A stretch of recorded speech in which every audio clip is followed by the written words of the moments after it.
Paper दिखाना भूल गया। ये क्या है? ये तो वो कम्बल लपेट के आ गई। कम्बल लपेट के कि रखा है कम्बल? ये रखा था लपेट लिया। वही मैं सोचा। अच्छा हाँ लपेट। ठंड लगने लगी। ठंड लगने लगी। हाँ सर रात में लगता। ले गया इनका फिर सुबह बैग में डाल। क्या कम्बल। यहाँ सर जूता उतारना पड़ जाता है। जूता महंगा पैंट यहाँ भी ठंड आता है।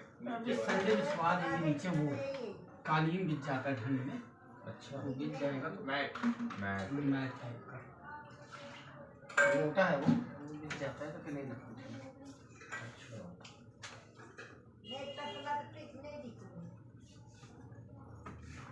चलिए कहाँ तक हुआ था? कल नहीं हटाना। प्रोविजन एंड रिजर्व वाला चैप्टर चल रहा था ना? प्रोविजन एंड रिजर्व वाला चैप्टर चल रहा था। नहीं आया। और अब अपन को इसमें एक इम्पोर्टेंट सर मैं कुछ इम्पोर्टेंट वर्ड बता दीजिए। कल पेपर है किसका? अकाउंटिंग। कल पेपर है? परसों है परसों परसों है कीजिएगा। हाँ परसों इंग्लिश का है। अच्छा थोड़ा पास तो वेट है। ये तो बता दीजिए। मैं इम्पोर्टेंट क्या बताऊँ तुमको? जो अगर कोई डाउट है तो वो बताते जाओ। सब बता दीजिए। मैं उसको किसी तरह लड़ा टलूंगा चाहे जो कर बेटा कैसे बता दे? होम एग्जाम में कोई इम्पोर्टेंट नहीं बता सकता। 10-15 क्वेश्चन 20 क्वेश्चन में कोई जवाब के साथ।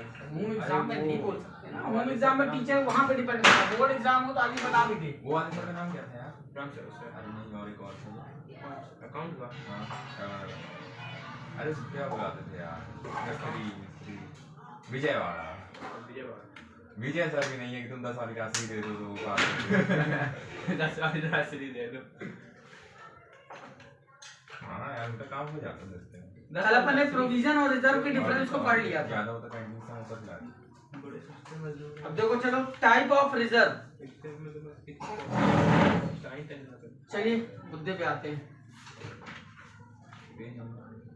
सर कुछ तो बता दीजिए। बता ही तो रहे। अरे उसमें सर मैं जब पूछा बेटा उसमें मैं कुछ नहीं बोल पाऊंगा। होम एग्जाम है उस होम एग्जाम में वो क्या पटकेंगे कुछ नहीं। अरे कुछ भी आप मेरे को बता दीजिए। मैं रट लूंगा। कुछ भी बता दिया। कुछ बताने अरे मैं कुछ तो रट लूंगा वरना फिर ऐसे पैसा पड़ेगा। आगे कुछ पीछे बता दी मान लीजिए। आगे कौन से चैप्टर आने हैं? हमारा पेपर है। डेप्रिसिएशन आना है सर। तो डेप्रिसिएशन में जो मैंने क्वेश्चन बताया एफआईएम और डीबीएम में क्या डिफरेंस है? सर मेरा बहुत लंबा सिलेबस आ गया है। और एफआईएम को एसएलएम क्यों कहते हैं? फिक्स्ड इंस्टॉलमेंट मेथड को स्ट्रेट लाइन मेथड क्यों कहते हैं? फोन नहीं लिया जाना। चैप्टर बोलो मैं क्वेश्चन बोल देता हूँ नोट कर लो। मुझे बता भाई सर का क्या क्या बताया। अबे साले तुम देखो ना। अभी दो प्रकार का होता है। जल्दी जल्दी। हाँ क्या सर? क्या बोल रहे हो? बोलो। बोला सर जो अभी आप बच्चे बताए उनको बुक में बता दीजिए। बैठ लूंगा। बुक में नहीं यार क्वेश्चन राम है। पढ़े वो क्वेश्चन उसमें थोड़े स्कूल में लगे टिक लगवा। अरे ऐसे ना आएंगे यार। मेरे स्कूल में कोई भरोसा नहीं करता। बोर्ड में क्या होता है पता रहता है कि इनमें से ही फंसेगा। हाँ होम एग्जाम में क्या होता है टीचर कहाँ से पटकेगा वो क्या पता वो कौन सी क्लास किस माइंडसेट से बना रहा है पेपर। कई बार तो ये होता है कि टीचर पेपर भी नहीं बनाता। हाँ कोई और बना प्रिंसिपल बना के देते हैं। चलो वो पुराने पेपर पढ़ा है हाँ वही बात है। 3 साल के उसमें से 4 क्वेश्चन इससे उठाओ 4 क्वेश्चन इसके उठाओ 4 क्वेश्चन इसको उठाओ डाल दो। इस बात में बताना भूल गया। पिछले साल के पेपर आ रहे हैं सारे। चलो इधर ध्यान दो। मिला टोटली मिला है। रिजर्व के कितने प्रकार होते हैं? Types of reserve. Types of reserve पहला है रिवेन्यू और दूसरा है कैपिटल। रिवेन्यू रिजर्व का मतलब हम इसके लिए रिजर्व बना रहे हैं कि बिजनेस रेगुलर चलता रहे। और कैपिटल रिजर्व का मतलब होता है ऐसी चीजों के लिए रिजर्व बना रहे हैं जिससे हमारी प्रॉपर्टी क्रिएट हो। रेवेन्यू मतलब होता है रेगुलर बिजनेस। क्या कर रहे हैं अपन? रेगुलर बिजनेस के लिए बना रहे हैं। और इसको हम बनाते हैं एसेट्स क्रिएट करने के लिए।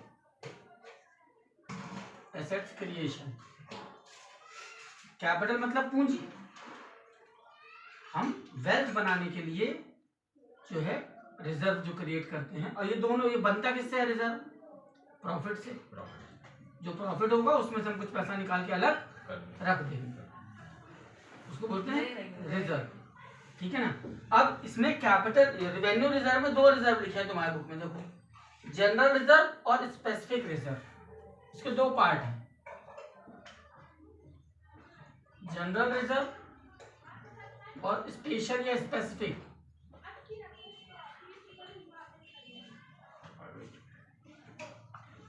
स्पेसिफिक रिजर्व का मतलब, स्पेसिफिक रिजर्व और जनरल रिजर्व में क्या अंतर है?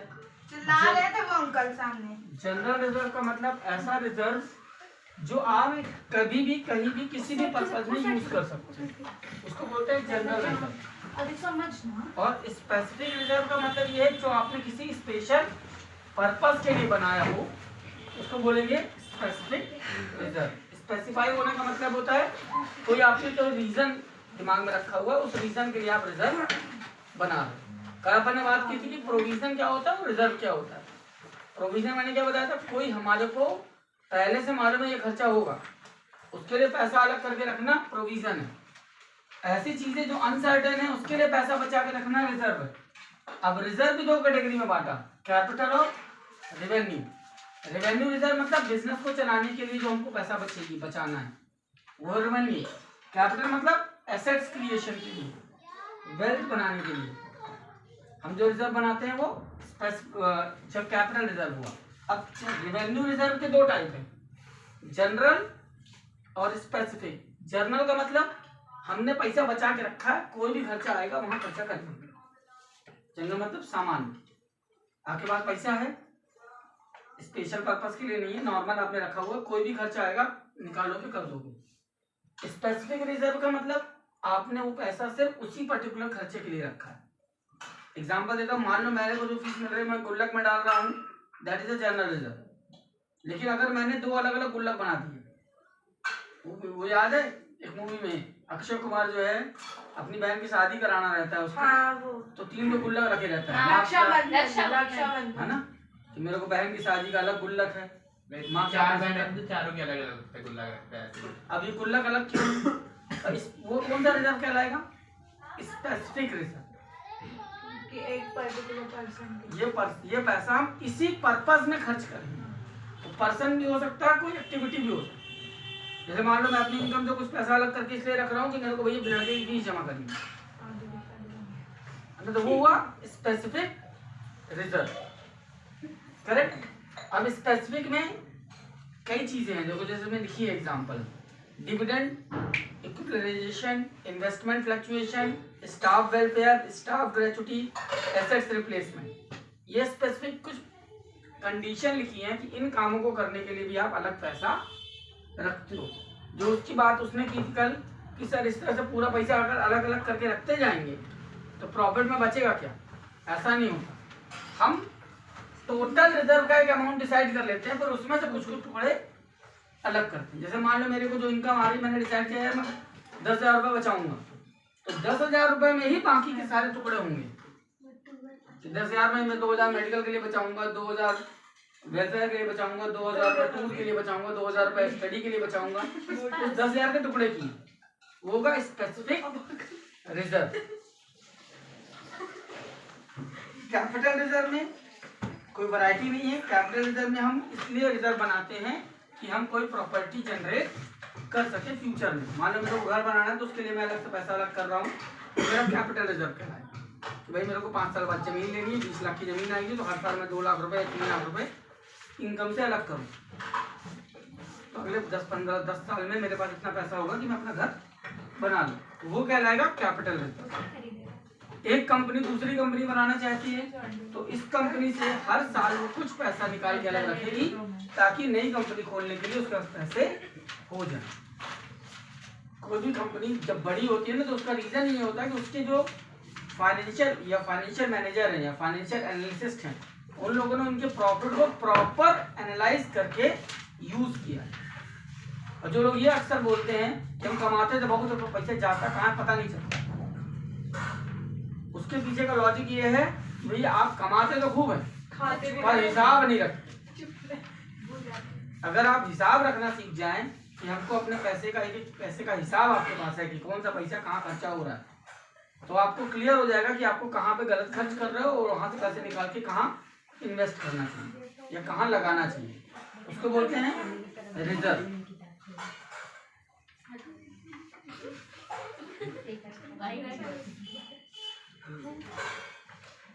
तो इस चैप्टर में जो आपके इम्पोर्टेंट है वो प्रोविजन और रिजर्व का न्यूमेरिकल इम्पोर्टेंट थ्योरी इम्पोर्टेंट है और बाकी जो डिफरेंसेस है वो उतने इम्पोर्टेंट नहीं है, ठीक है ना। देखे तो 5-6 बजे सर पानी की बोतल ले आइएगा। हाँ इधर इधर इधर मांगा मैं मंगाई अब मेरे ये कुछ बता दीजिए मेरी थ्योरी के बारे में। कमेंट बता दे। तो बताइए पहला चैप्टर कौन सा आना है बताओ जल्दी। न्यूज़पेपर आगे बढ़ो। पहला चैप्टर कौन सा आना है बोलो। मैं आपको क्वेश्चन बता दे रहा हूँ कौन कौन से क्वेश्चन। देखिए देखो ध्यान रखना, होम एग्जाम है कोई गारंटी नहीं, कुछ भी आ सकता है। सही बोल रहे सर। बोर्ड एग्जाम होगा मैं आपको गिने चुने क्वेश्चन दे दूंगा, आप उतने पढ़ लो, उसमें से 80-90% पढ़ जाएंगे। अकाउंट्स का कितने पढ़ाने अभी 1 घंटों से एक यही भी पूछ रहा हूँ, कहाँ बता दूं मैं क्या दे देंगे। और स्कॉलर उनके दौर खतरनाक स्थिति मालूम है क्यों है, उनके पास इतने साल का रिकॉर्ड होगा कंप्यूटर में, वो भी आ रहा है। तो किसी भी ईयर का उठा के पेपर पटक देंगे, कुछ नहीं कर सकते। सर लास्ट ईयर का ही दे देते हैं, तभी तो मैं कल बोल रही थी। मैं सारे सेम मैंने इस बार सर पेपर पूछ रहे थे। खासकर आर्यन सर तो और ज्यादा पूरा पेपर एक यार आज का पेपर कितना गंदा खाना है। हमको इतना आता इंग्लिश तो मुझे बताओ क्या करना है, मैं आगे बढ़ाऊं कि पॉइंट बताऊं। पॉइंट बता दीजिए। चैप्टर बोलो, एक सारे बता दीजिए हमको। तो पहले कौन से चैप्टर का आना है ये बताओगे तब तुम बोलो। बीआरएस की थ्योरी आनी है ना, न्यूमेरिकल नहीं आने हैं। तुम लोगों ने बोला था, हमने पढ़ा दिया अरे था। यार कैसे कर रहे हैं? कौन बोला था उन लोगों को? बिल्स ऑफ एक्सचेंज का तुम लोगों ने बोला था सर। वो आना ही नहीं। हाँ वो नहीं आता। बाद 40 रुपए बीआरएस की थ्योरी 40 का कम बर्बाद कर दिया। 50 रुपए मिलती है अरे मेरे को तो लगने वाला है 40 की यार बर्बाद कर दिया। तकिया दो यार 8 की तकिया दे। इसमें लिख लो एडवांटेज ऑफ बीआरएस, जल्दी नोट करो। मैं कोई नहीं बोले तो मैंने चलिए 2 ही क्वेश्चन है इसमें बीआरएस के। एक पानी दे दे भाई। What are the advantage of bank reconciliation statement.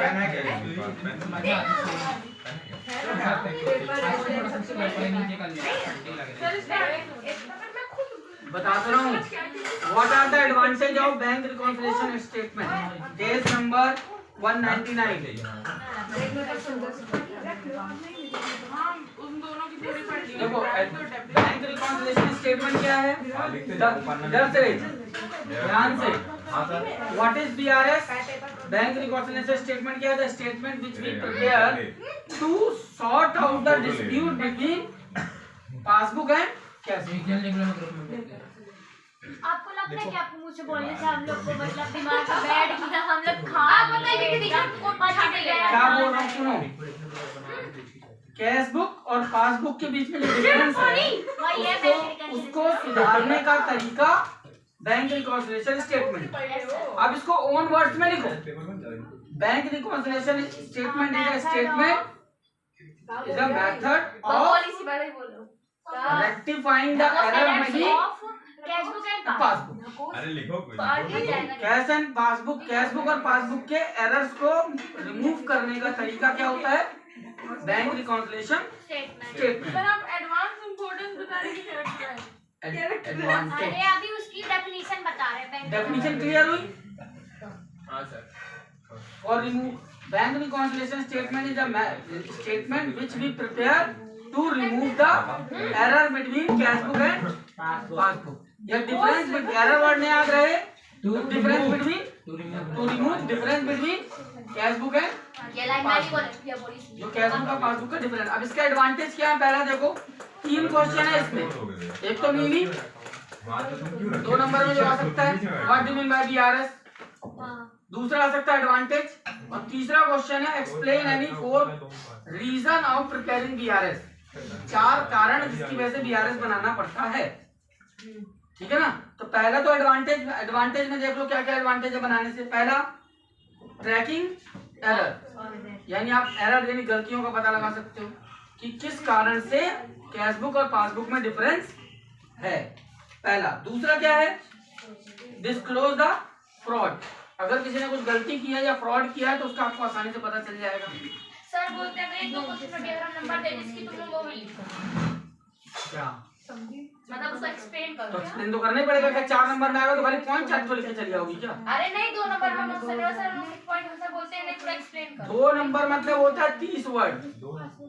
तो अगर 30 वर्ड का सेंटेंस कोई बन रहा, क्वेश्चन बन रहा है ना, मान लो आया एडवांटेज, तो एडवांटेज 2 नंबर में ना आएगा। कभी भी एडवांटेज आता है तो वो 3 या 4 नंबर में आता है, और 3 नंबर में आने का मतलब है 3 पॉइंट लिखो, उनको डिस्क्राइब करो, क्योंकि वो होता है 75 से 100 शब्द। और 3 नंबर 2 नंबर के क्वेश्चन में होता है 30 से 50 शब्द। 50 वर्ड लिखने का मतलब 2 पॉइंट अगर लिखोगे तो 25 वर्ड भी 2 पॉइंट में लिखोगे, तब जाके 50 वर्ड पूरे होंगे। 25 वर्ड का मतलब है एक सेंटेंस, एक हेडिंग में 3 लाइन।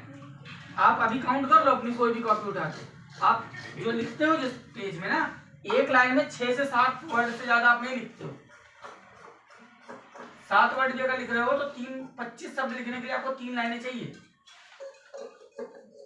6 लाइन 50 तब जाके आपका वो कोटा पूरा होगा। लंबी भी तो रहती है, देखो। अरे तो आप क्या अंदाजा नहीं लग सकता एक बार में? अगर अभी ये आपकी मान लो कॉपी है, आपने इसमें जो भी लाइन लिखी हो, एक लाइन में कितने शब्द लिखे हो गिन लो। कुछ ही भी आया यार, अब बोलो। अब एक लाइन में अगर तुम 4 वर्ड लिख रही हो केवल, तो तुमको अगर 50 वर्ड लिखना है मतलब तुमको 10 लाइन लिखनी पड़ेगी तुम्हारे हिसाब से। सर मतलब पेपर में मतलब हम लोग को 4 नंबर क्वेश्चन मिलता है तो हम लोग एक लाइन लिख के चले जाते हैं, क्या ऐसा कर क्या ये नहीं कभी कभी कोई क्वेश्चन होते हैं ऐसे, उसमें आया था ना इको में ऐसा एक नंबर का दो लाइन का, 1.5 लाइन का एक क्वेश्चन लाइन का आंसर ना ब्लॉग में आया था। भाई देखो वो कंडीशन अलग है, वो ट्रिकी क्वेश्चन होते हैं। The word to poor identify Identify, occupation and एक नॉलेज। लाइन हां में बस वही था। 1.5 लाइन का, 2 लाइन का सर। 1.5 लाइन का। भाई देखो, 1.5 लाइन का। देखो अच्छी बता दूं क्लियर तुमको, बोर्ड में ऐसा नहीं है। बोर्ड एग्जाम में उनको पता है कि हमको किस लेवल का क्वेश्चन किस पॉइंट पे देना है। होम एग्जाम में टीचर सर से बोझा हटाने के लिए पेपर क्या बना दे और नहीं के, और बोर्ड में पेपर बकायदा सिस्टमैटिक बनता है। यहाँ तक कि जो तुम्हारे अभी पेपर होने वाले हैं ना, ये पेपर देख पता चला अक्टूबर में बन के छप गया होंगे। तो इस चीज को ध्यान से समझो कि वो बड़े फिल्टर होने के बाद पेपर बनता है। तो ये आपको जो क्राइटेरिया दिया है उस क्राइटेरिया पे ही चलना है। अगला क्या है, फ्रॉड का पता चल जाएगा। कैसे फ्रॉड का पता चलेगा? मान लो तुमने अपने एम्प्लॉय से चेक जमा करने को भेजा और उसने उस चेक से पैसे निकाल लिए और आपके अकाउंट में पैसा जमा नहीं हुआ, तो आपको पता कैसे चलेगा? जब आप बैंक रिकॉन्सिलिएशन बनाओगे तो आपको मालूम होगा कि हमने चेक बैंक में जमा करने भेजा था इस डेट पे और बैंक में मिला क्यों नहीं, तो आपको फ्रॉड पता चलेगा। Second, basics of recording in cash book, इसकी हेल्प से आप कैश बुक को सुधार सकते हो। सेकेंड, वो क्या, examination of false transaction recorded in bank, आप ये भी पता कर सकते हो कि बैंक में क्या गलत दिख गया, बैंक में कौन सी ऐसी चीजें हैं जो आपने एक्टिविटी नहीं की पर बैंक में रिकॉर्ड है। तो फ्रॉड ऑफ कैश बुक और फ्रॉड ऑफ पासबुक दोनों का आपको पता चल जाएगा। एंड द लास्ट, ऑडिटिंग में काम आएगा। ऑडिट क्या होता है मैंने बताया था आपको, व्हाट इज ऑडिटिंग, क्या बताया था? ऑडिटिंग का मतलब मैंने बताया था। ऑडिट क्या होता है? ये करता है, दीदी करती है जाके, नहीं पता क्या ये करता है ऑडिट है ना। क्या होता है उसको क्या बोलते हैं? ऑडिटिंग का मतलब क्या होता है ये मैंने आपको बताया है यहाँ पे। ऑडिटिंग का मतलब होता है जो भी एक रिकॉर्ड बनाए गए हैं उसको चेक करना। That process is called auditing in commerce. जब आप जो भी रिकॉर्ड बने हैं, जो भी अकाउंट्स बने हैं, उसकी जांच करने को आप ऑडिट करना कहते हैं। ठीक है ना, कि जो हुआ है, जो लिखा गया है वो सही है या गलत। और ऑडिट किसकी हेल्प से होता है? जो आप एक चैप्टर पढ़ रखे हो, वाउचर, मैंने वाउचर वाले चैप्टर में ऑडिट वर्ड आपको पढ़ाया था। अगला है to know the correct balance. जब आप बैंक रिकॉन्सिलिएशन बना लेते हैं तो कैश बुक और पासबुक का एग्जैक्ट बैलेंस आपको मिल जाता है। These are the advantage. अब ये पॉइंट ध्यान दो, मैंने आपको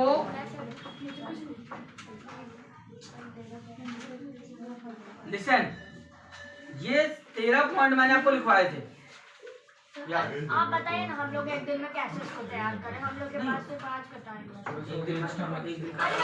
इतना है कि हाँ पता है इसमें क्या है क्या नहीं है, लेकिन आज कैसे सब कुछ। बेटा उसका तरीका ये है सिंपल सा कि आप एक बार सब पढ़ना और कोई सोल्यूशन नहीं। आप सोचो कि एक दिन में सब रट जाएगा तो नॉट पॉसिबल, तुम भी अच्छी तरह से जानते हो। न्यूमेरिकल का कोई कुछ वो तो नहीं सालों लगाने से ही बनता है। बात कर लेना पेपर दे देंगे।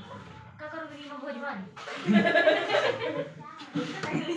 ठेला लगवा देंगे ना बाहर, वही करना जो करते हो रोज, समोसा आलू बंडा और बुर्जी खाना। हो गए हम लोग गाड़ी से जाते खाने के लिए, मैगी सस्ते ठेला में नहीं खाते घर। चलो ध्यान दो, तो इसका थर्ड क्वेश्चन है एक्सप्लेन एनी 4 रीजन। कोई 4 कारण बताओ। तो आपके पास ये 13 कारण है और ये मैंने 13 के 13 आपको एक्सप्लेन किए हुए। पहला, check issued but not presented for payment. दूसरा, एक मिनट, न्यूमेरिकल नहीं बोल रहा हूँ, थ्योरी बोल रहा हूँ। थ्योरी में क्वेश्चन आएगा, आ सकता है कि भैया what are the 4 reason of preparing bank reconciliation statement. देखो लिखा पूरा हेडिंग, लिखिए।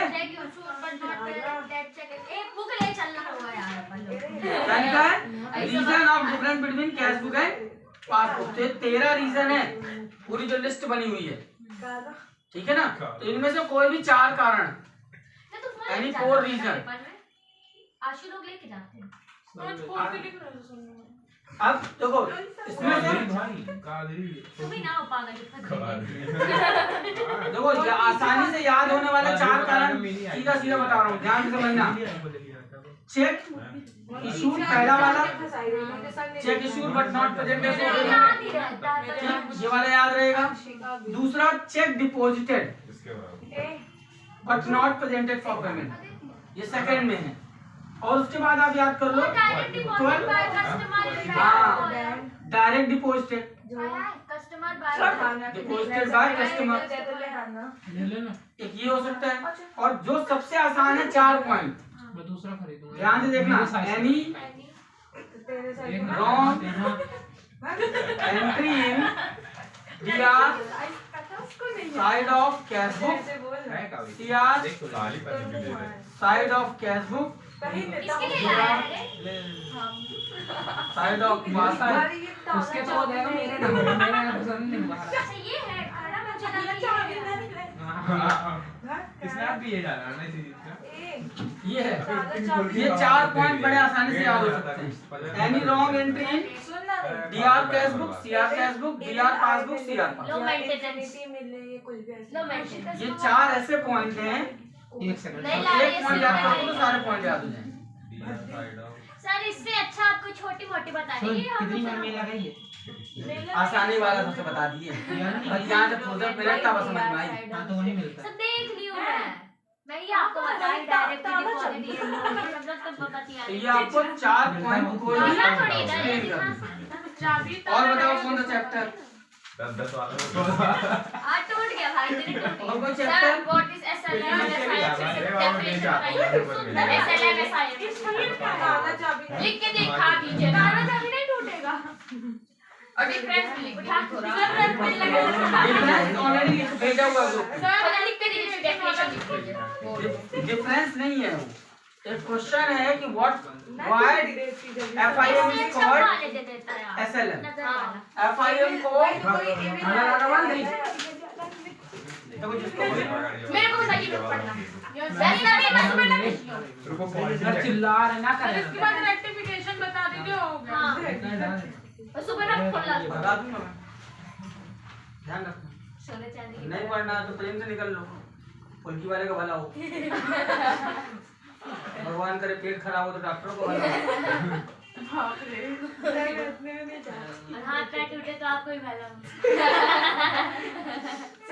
आए नहीं तो शांति देना कोचिंग में। एफआईएम को स्टेट लाइन मेथड क्यों कहते हैं, ठीक है ना, उस दिन बताया था, एक बार फिर से रिवाइज कर दें। इसमें पहले आप लिखोगे व्हाट इज एफआईएम, ठीक है ना। एफआईएम क्या है? Fixed instalment method is a method where we calculate the depreciation on fixed rate every year. जहाँ पर depreciation हर साल सेम होता है। तो फॉर एग्जाम्पल इसमें क्या लिखोगे? फॉर एग्जाम्पल 10,000 का एसेट्स है, यहाँ लिख देना FIM और यहाँ लिख देना DBM। 10,000 10,000 दोनों तरफ लिख दिया। अगर 10% लगाएंगे तो क्या होगा? इसका 9,000, फिर 1,000 लगेगा, बचेगा 8,000, फिर 1,000 लगेगा 7, तो बिकम 7। सेम चीज यहाँ करोगे तो पहले साल 1,000 होगा, दूसरे साल सेकेंड ईयर 900 होगा, नेक्स्ट ईयर 800। डीबीएम मतलब क्या होता है सर? डिमिनिशिंग बैलेंस, जितना आएगा उसका 10% काट जाएगा। ये आया, आप ये बता देंगे। Then show it in graph, तो यहाँ लिख देना ग्राफ। डेप्रिसिएशन इतना ही आता है। जब आप ग्राफ बनाओगे तो क्या होगा? जब ग्राफ आप बनाओगे, दोनों की ग्राफ बना दो। कैसे बनेगा? हमने यहाँ लिख दिया FIM, यहाँ लिख दिया DBM। 3 साल है आपके पास, 1, 2 एंड 3। यहाँ लिख दिया फर्स्ट, सेकेंड, थर्ड और 200 की लाइन बना दो। 200, 400, 600, 800, 1000 एंड 1200। आप जब FIM में आप कर रहे हो तो हर साल क्या वैल्यू आ रही है? 1,000, 1,000, 1,000। तो आप 1,000 पे ले जाके ग्राफ बनाए। मेरे को पी तक नहीं पता इसका क्या बताऊं, ये बताइए। तो अब इसमें देखेंगे तो क्या बन रहा है? Straight line. लेकिन आप इसी चीज को रिप्रेजेंट करेंगे जब DBM में। सर ग्राफ वगैरह कहाँ आता है? ग्राफ लाइन सर को देगा कि ये लोग कुछ पढ़ेगा। अरे यह बन जाए, बहुत बड़ी बात है। ऊपर ही क्वेश्चन। अब इसमें क्या बन रहा है? पहला 1,000 में, दूसरा बन रहा है 900 में सेकेंड ईयर, खाना पीना नहीं। और थर्ड ईयर में बन रहा है 810 में। आपका जो ग्राफ बन रहा है वो कैसा बन रहा है? डाउनवर्ड। एक्चुअली में ये साबित इसलिए इसको बनाना जरूरी है क्योंकि आपका वो जो सेंटेंस है वो क्या है? Straight line. आप कैसे प्रूव करोगे कि एक स्ट्रेट लाइन बनेगी? तो आप इस ग्राफ से प्रेजेंट कर रहे हो, अब नीचे नोट में क्या लिख दोगे? कंक्लूजन में with the help of above graph we clearly say that FIM is known as straight line method. The fixed installment method is known as straight line method. पहले क्या लिखा? What is FIM? Fixed installment method क्या है? A method where the depreciation is same for every year. It is known as fixed installment method. And why it is called straight line method? For example, we have assets of 10,000 rupees, and उसका दोनों तरीके से आपने depreciation निकाल लिया। कैसे निकाला? 10%, इसका 9,000 का 10%, 81,000 का 10%, and represent it into a graph. Graph के लिए ग्राफ पेपर मांगने की जरूरत नहीं है, सीधे उसी कॉपी में ड्रॉ कर दीजिए। आप ये जो 100, 200, 500 लिख रहे हैं, दो लाइन के गैप में या एक लाइन के गैप में इसको लिख दीजिए, तो प्रॉपर ग्राफ दिखने लगेगा। ठीक है ना? इसको ग्राफ की तरह ही प्रेजेंट करना पड़ेगा, तब कहीं जाकर आपका ये मेथड, ये क्वेश्चन सॉल्व होगा। और ये आएगा भी तो 4 नंबर में आएगा, दिमाग बैठा लो। ठीक, अगला कौन सा चैप्टर? और नहीं, ये तो बता सर सिंपल से दे दिया 2 नंबर में डेफिनेशन लिखने को, तो डेफिनेशन लिख दो।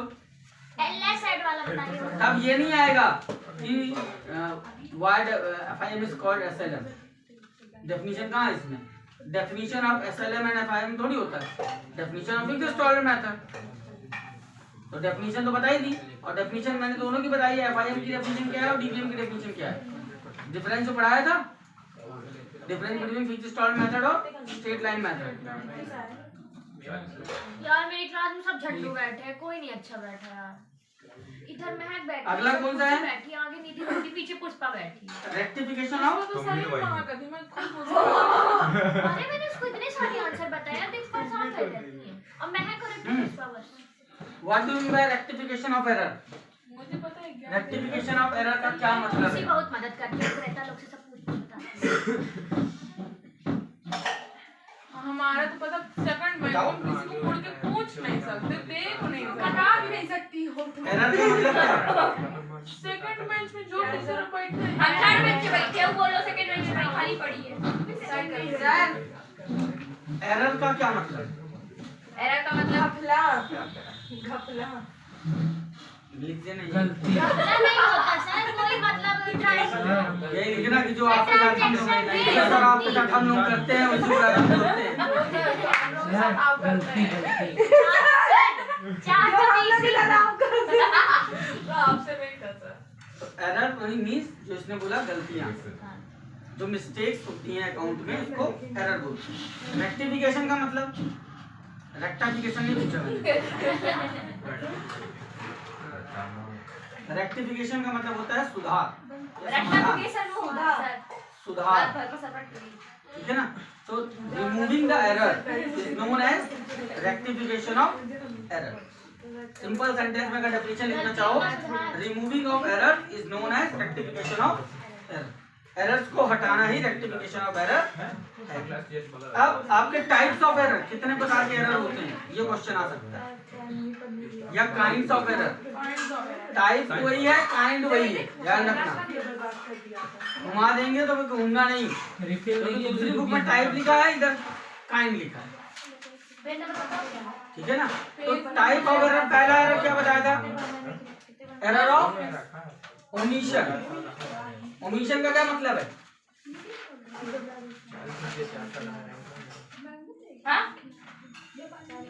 ओमिशन का क्या मतलब होता है?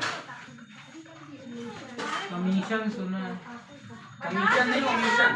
बता चुके हैं। हाँ बताओ ना क्या होता है ओमिशन का, क्या मतलब है? एरर में पहला ओमिशन, यही हुआ है तुम लोगों के साथ। आगे पाठ पीछे सपाट,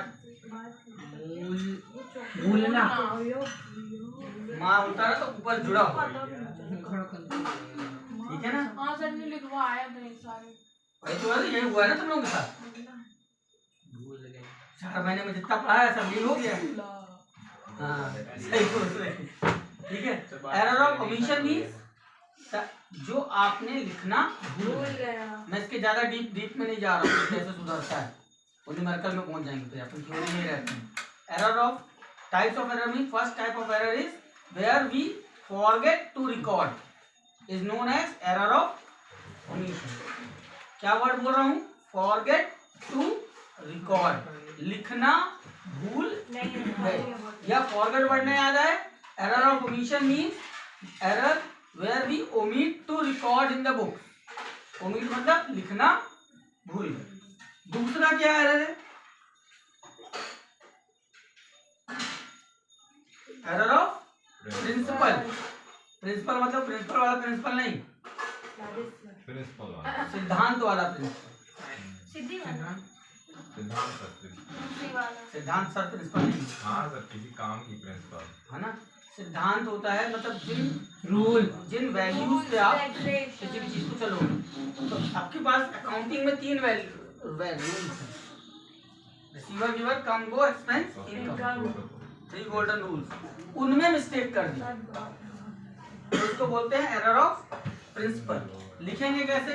the error of principle means where we record the wrong account, जहां हमने गलत अकाउंट में पैसे एंटर कर दिए, it is known as error of principal.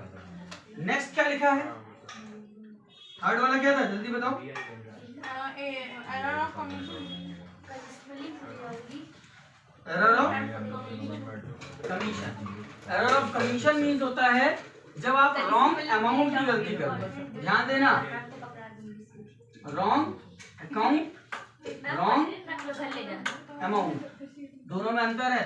Error of commission means where we record the wrong amount in a particular transaction, is known as error of commission. Error of commission का मतलब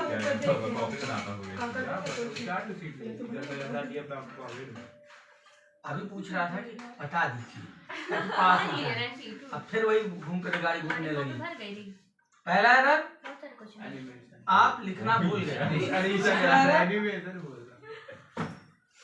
आपने wrong account में पैसा लिख दिया। For example, paid to Ram recorded in Shyam, ऐसा राम को दिया, लिख दिया रामा के अकाउंट में, तो गलत अकाउंट। रेंट पेड किया था, सैलरी पेड में एंट्री कर दी, गलत जगह पैसे लिख दिए।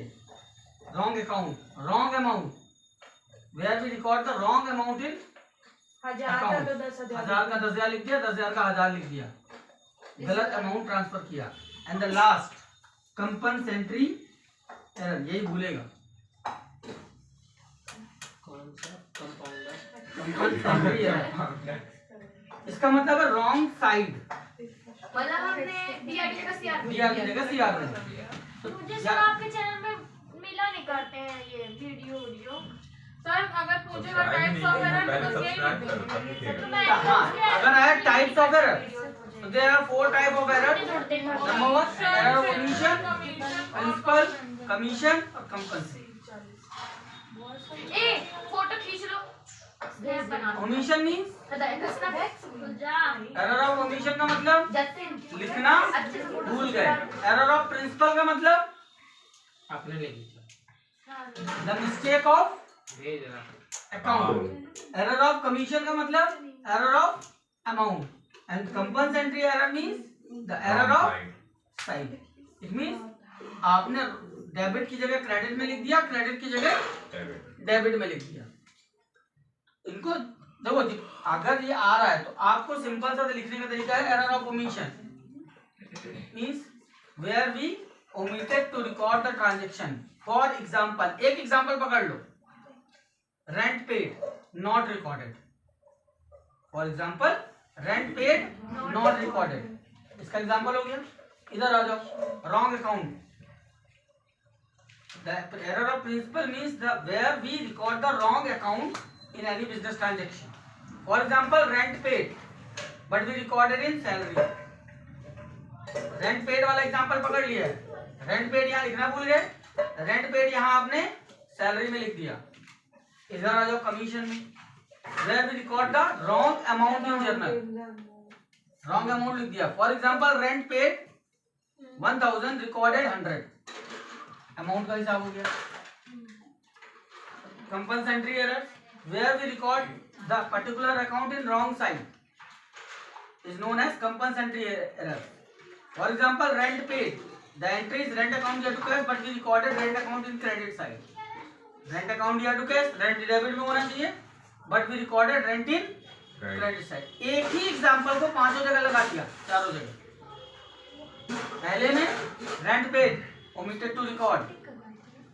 सेकंड में rent paid recorded in salary account. तीसरा rent paid recorded 1000 instead of 100, यहाँ 100 की जगह 1000 लिख दिया। And side, rent is recorded in debit but wrongly recorded in credit side. एक ही एग्जांपल चारों में फिट कर दो, ठीक। ये हो गया एरर। अब इसमें और कुछ है ही नहीं।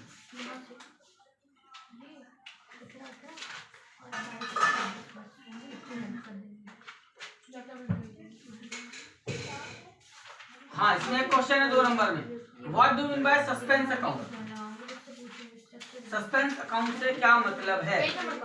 पेज नंबर 424, ध्यान दो इधर।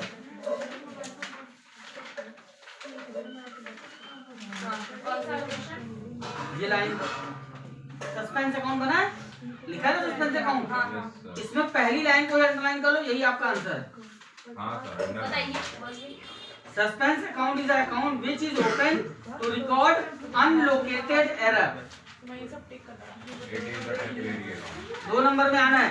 Unlocated error means ऐसा एरर जो हमको पता ही नहीं चल रहा कि किस कारण से हुआ है, उसकी जगह हम क्या लिखते हैं? Suspense account. What is suspense account? या what do you mean by suspense account? Suspense account is open when the error is not located. अगर एरर का पता नहीं चला है तो आपको सस्पेंस अकाउंट ओपन करना पड़ेगा। इसमें एक अगली लाइन क्या लिखी है? इट इज टेम्परेरी अकाउंट, यानी ये परमानेंट अकाउंट नहीं होता। जब एरर पता चल जाएगी उसको हटा दो, ठीक है ना।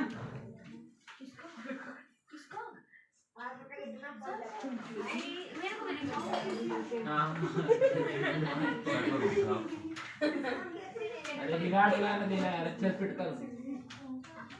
और बताओ और कौन सा चैप्टर है? उसका थोड़ा मामा भी बता पास कर दीजिए। क्या ये आप देखिए मैंने ये नहीं समझा। वही वो फोटो देखे ज्यादा नहीं तो देख रही है। बोलो सर इन बच्चों को गोली मार दूंगा।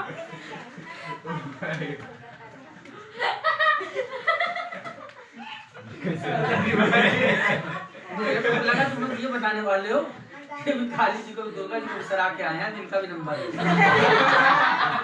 इतने भी गंदे पिक्चर ऐसे ही आई है ना, ये उनको निपटा के आए हैं जिनका भी नंबर। चलो मुद्दे पे आओ। हेलो हेलो अगला कौन सा चैप्टर? कहाँ करे सर हट जाइए इसका फोटो क्या चीज बताना है? धीरे बोल। अरे मैं कोचिंग में बैठी हूँ पागल हो गया, मेरा पेपर है मैं अच्छे बता चिंता जैसे ये सब पेपर है। जैसे करते हो फाइनल सर। अरे क्या बोल रहे हैं? बोलो आप कौन सा चैप्टर? सर बस ये 5 आने हैं ना। अरे नहीं ट्रायल हमारा तो दिसंबर में है ना। 6 को है उसका ट्रायल एप्रिसिएशन पहले पढ़ा दिया, प्रोविजन कल पढ़ा दिया। Provision and reserve। बता दो यार। प्रोविजन इधर पढ़ा दीजिए, 2 दिन से वही चला रहा हूँ। थोड़ा जस्ट काम करो। एक तो उसमें 4 थे तो पॉइंट है। प्रोविजन क्या है हेलो बताओ, कल बताया था। हाँ कैरेक्टरिस्टिक्स साल का पढ़ लो। नहीं जो क्या कहते हैं घाटा होने वाला है उसके अलग से प्रॉफिट निकाल के काहे? वो प्रोविजन। रिजर्व क्या है? किसको? रिजर्व कब बनाते हैं? जो कारण क्या थे रिजर्व बनाने पापा के? को जाना है? अनसर्टेनिटी और कंटिजेंसी, दोनों किससे बनाए जाते हैं? Out of profit. हाँ रिजर्व बनाना अभी जाना इज नॉट कंपल्सरी, पर प्रोविजन करना इज कंपल्सरी। 7 बजे तक आ जाओ तो। रिजर्व कितने प्रकार का होता है? 2 प्रकार का, कैपिटल रिजर्व और रेवेन्यू रिजर्व। ठीक है। प्रोविजन कितने प्रकार का तुमको तुम्हारे बुक में है? 3 प्रकार का, provision for bad debts, provision for doubtful debts and provision for discount on debtor. क्या हो गया? बैंक बैठ जा। सर कभी बंद ये तो आ सकता ना मैरिज ऑफ सीक्रेट रिजर्व और ये सिंगल बैंक के बाद जाओगे। बेटा थ्योरी तुम्हारी और भी चैप्टर से शुरुआत में चैप्टर से भी आनी है हाँ ना, तो थ्योरी के लिए वहाँ पर कितना मैटर चैप्टर में है ना रिजर्व एंड सरप्लस में, उतना पर्याप्त है। और सीक्रेट रिजर्व भी नहीं आएगा। सीक्रेट रिजर्व क्या है? ये आ सकता है, हाँ तो ये पर ये नहीं आएगा कि मैरिड ऑफ सीक्रेट रिजर्व। आगे से तो सर लेकर और जनरल देंगे वो, पहले ही उनका वही चीज है ना, मेरे पास बुक नहीं रिजर्व में तो कुछ इसमें भी तो नहीं मेरे है। का नहीं आएगा। अब सोर्स ऑफ डॉक्यूमेंट में देखो उन्होंने पहले ही ये बताया, बोले ये 2 क्वेश्चन तो पढ़ के ही जाना। कौन से क्वेश्चन? ये यही सोर्स ऑफ डॉक्यूमेंट में क्या आता है? Hello debit note, credit note, purchase voucher, sales voucher, invoice, cash memo, ठीक है, हो गया। सब पढ़ाया है। पापा नहीं बोले तो मैं जल्दी बुलाया रहा मेरे बाद में, जबरदस्ती पापा का नाम लगा। डन? और बोलो और क्या पूछना है? चला भी यार। ज्यादा जरूरी है। तब फुलकी नहीं खाते हम लोग, फुलकी छोड़ दिए। जब इतना बेकार पेपर चलने के बाद भी समोसा नहीं छोड़े हैं तो ये छोड़ेंगे। प्रगति का अच्छा गया, प्रगति का बहुत अच्छा पेपर गया। हम लोग कितने अच्छे लोग हो ना, हमारा नुकसान हो जाए लेकिन 4 फुल्की वाले का हमारा पेपर तब जाए तो तब जाए। रहना चाहिए ना कभी मिल जाएगा उसका पता। अभी आगे भी बहुत लोग हमारा जो है ना राम सरोसर है, चटनी का टेस्ट देख करके नंबर ना हो देने वाले।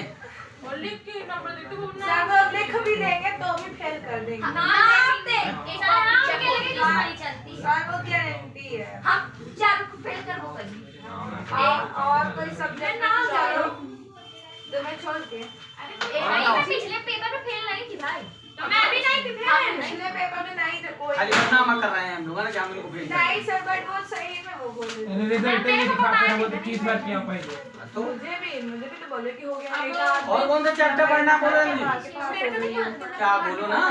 ऊपर नंबर वो आधी उसके बाद नीचे सबको सॉल्व करते हैं। वो चीज मेरा ना समझ में आता तो थोड़ा समरी पहले बनाओगे तो क्वेश्चन बनेगा। वही तो समझ नहीं बनाते बन रही अरे तो है। जब पढ़ो क्वेश्चन में जैसे बोला बस एल्स परचेज और प्लस माइनस डिवाइड नहीं बनता। किसको किससे प्लस फोटो खींच रही है ना? अरे खींचे खींच रही है। सना को भी हम बाहर आज पटाखा फोड़ रहा है, ऊपर से फेंकता है नीचे पड़ा। हम लोग तो पता हाँ मैं फेंक रहा हूँ आज की पता नहीं कौन चलो ध्यान दो इधर। सामने वाला हम सुनो ओए, इधर ध्यान। आपको जब भी समरी बनानी है ना, तो सीधा तरीका ये कि 2 पार्ट में बांटो और 3 चीजों का ध्यान रखो। सेंटेंस जब आप पढ़ रहे हो तो पहली चीज आपको ध्यान रखनी है डेट, फिर दूसरा ध्यान रखना है कि परचेज है या सेल, और नेक्स्ट चीज आपको ध्यान रखनी है अमाउंट या वैल्यू, यानी कितने का है। अब कोई भी क्वेश्चन उठा लो, तो सेल्स वाला उठाओ, परचेज वाले में तो ज्यादा कंटेंट नहीं सर है। क्वेश्चन नंबर 13 उठाओ 13। हाउ तुम आपको बता दे रही हूँ। बोलो ना। On 1st January 2012, a machine was purchased for 28,000. Full stop आ गया ना। अब इसमें तुमको 3 चीजें उठानी है। पहली चीज बताओ परचेज है कि सेल्स? Purchase है। परचेज है, यानी इधर नहीं इधर लिखना है। ठीक, क्या लिखना है? पहले डेट, कब खरीदा है? 2012 1 जनवरी 1 जनवरी 2012 में खरीदा। कितने की? 28,000. 28,000। आगे क्या लिखा है? And 2,000 were included on its establishment. यानी इसके एस्टेब्लिशमेंट में इसको फिट कराने के लिए 2000 खर्चा किया। ये हो जाएगा प्लस। अब आप बोलोगे सर याद नहीं रहता प्लस होगा कि माइनस होगा, तो उसका सिंपल सा तरीका है, 2 ही चीजें माइनस होती हैं, या तो लिखा हो रेसिडुअल वैल्यू या लिखा हो स्क्रैप वैल्यू। इसके अलावा कुछ भी लिखा हो प्लस है होना है। ठीक, तो मशीन कितने की हो गई तुम्हारी? ये 30,000 की। स्क्रैप वैल्यू या रेसिडुअल वैल्यू, ठीक है ना। अगला क्या लिखा है? मेन अमाउंट से माइनस होगा। वो हाँ माइनस होगी अमाउंट। ठीक, और बताओ अगला क्या? अगली लाइन पढ़ो। On 1st July 2013, second machine was purchased for 40,000. फिर मेरा परचेज आज इधर ही आएगा। कब खरीदा है? 1 जुलाई 2013. 2013। कितने में? 40,000. परचेज था ना, तो परचेज की तरफ लिखा, ठीक है ना। अगली लाइन पढ़ो। On 1st July 2015, that machine which was purchased on 1st January 2012 was sold for 11,000. 11,000 में बेचा। ध्यान से समझना, कब बेचा है? 1 जुलाई 2015 को। कौन सी मशीन बेचा? ये वाली की ये वाली? 2012 वाली। करेक्ट। 2012 के बगल में एरो बना। अगर मान लो ये लिखी होती तो मैं इसके बगल में एरो बना देता। ये वाली लिखी। ठीक, अगली लाइन पढ़ो। इसका होमवर्क बचा हुआ होगा ना। 15,000 की नई मशीन खरीदा इस तरह लिखते हैं ना, परचेज लिखते हैं। 10% depreciation. पूरा नहीं पढ़ना, एंड कॉमा फुल स्टॉप लिखना है। 15,000 में खरीदा। कब?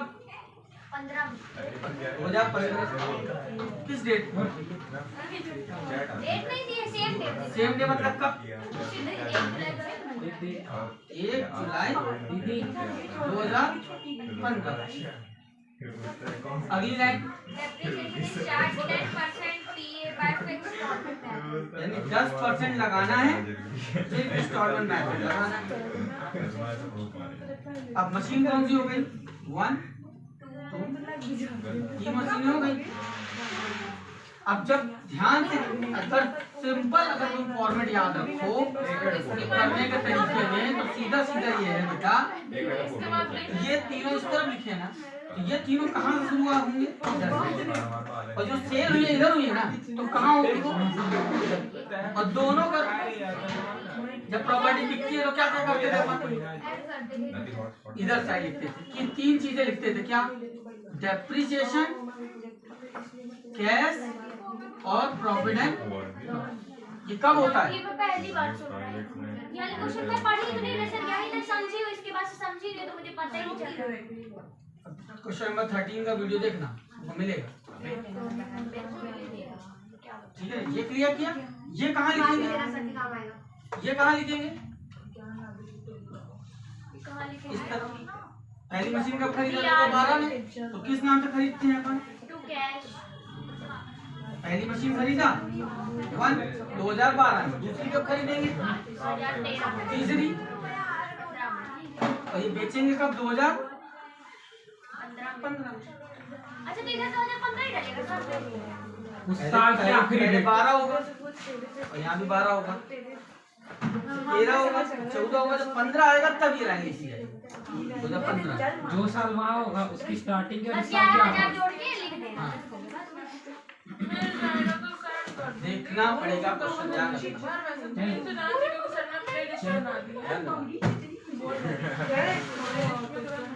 तुम आए नहीं, भगवान तुम्हारा भला करो, इनके लिए भगवान खुशी वाले बनो।